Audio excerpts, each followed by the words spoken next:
Hello and welcome to our market alert video for the week ended April 1st, 2022, April Fool's Day. And no, I'm not going to make an April Fool's Day joke this time. I do every year, but not this time. There's too much seriousness going on to make light of stuff. But let's just pretend I played a joke on you and we're all laughing about it now. Ha ha. Okay, so let's talk about the news that just came through this week. The big news that a lot of people are focusing on is that the yield curve has inverted. So what is the yield curve? Well, the yield curve is when you have the difference between short-term interest rates and long-term interest rates, and you have a situation where short-term rates are higher than long-term rates. Okay, so what that means is that the short-term rates, those are the rates that the Federal Reserve can control. So when they raise or lower interest rates, they affect the short-term interest rates. The long-term rates are the rates that the market anticipates are going to be in the future. So what the market is saying, if you're a banker and you're going to lend somebody money for 10 years or 20 or 15 years, you want to look into the future and say, what do those rates look like?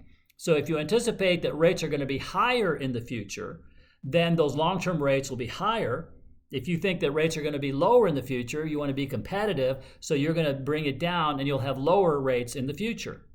So if the Federal Reserve is setting the rates here and the market is saying that long-term rates are here, then you have what people call a healthy yield curve. The connecting line is rising. However, if they're like this, where short-term rates are higher than the long-term rates, then usually that says that the Fed is going to be lowering interest rates. It means inflation is coming down, and therefore the Fed is going to lower interest rates to stimulate the economy. And why would they do that? Because there's a recession coming. So right now, the yield curve has inverted. So what that's saying is that short-term rates are higher than long-term rates, and that 5 out of the last 6 times since 1965, let me count them, 1, 2, 3, 4, 5, 6, 7, 8, 9. So 8 of the last 9 times that the yield curve has inverted since 1965, it has brought on a recession and the bear market that goes with it. So should we be worried? Well, it is a very, very accurate indicator, so we should not ignore it, that's for sure. However, as they always say, the devil is in the details. If we look at the details, what we find is that, yes, the yield curve does predict recessions very accurately. But how long does it take before the time that we have the inverted yield curve and when the recession actually happens? Well, it has taken, in some cases, almost 3 years before that recession came. In some cases, it's faster. The average is 18 months.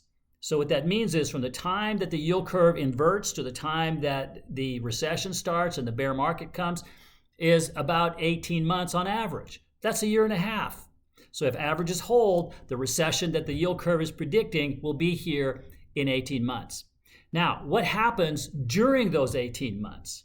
Well, the interesting thing is that the S&P 500 index, the stock market, if you look at the average gain that it has until that point when the recession starts, the average is 19%.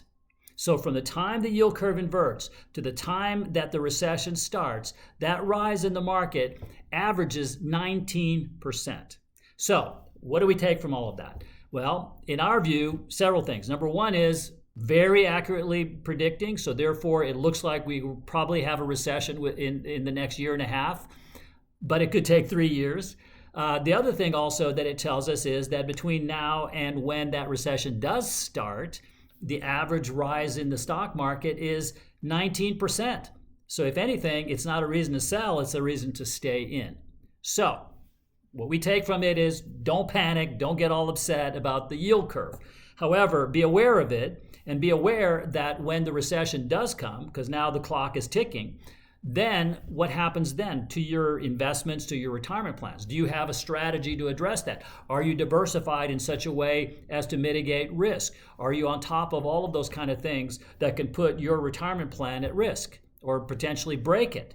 Well, if you'd like a second opinion, you'd like us to look it over for you, we'd be glad to at no charge or obligation. And as we always say, if we can help you, fantastic. And if not, that's fine too. Either way, we will part friends. Okay, so our website is rpoa.com. Click on Meet with an Advisor, visit with one of our people, and we will help you to view the future and see what we think and what you should do about it. So thank you for watching this video, and we'll talk soon.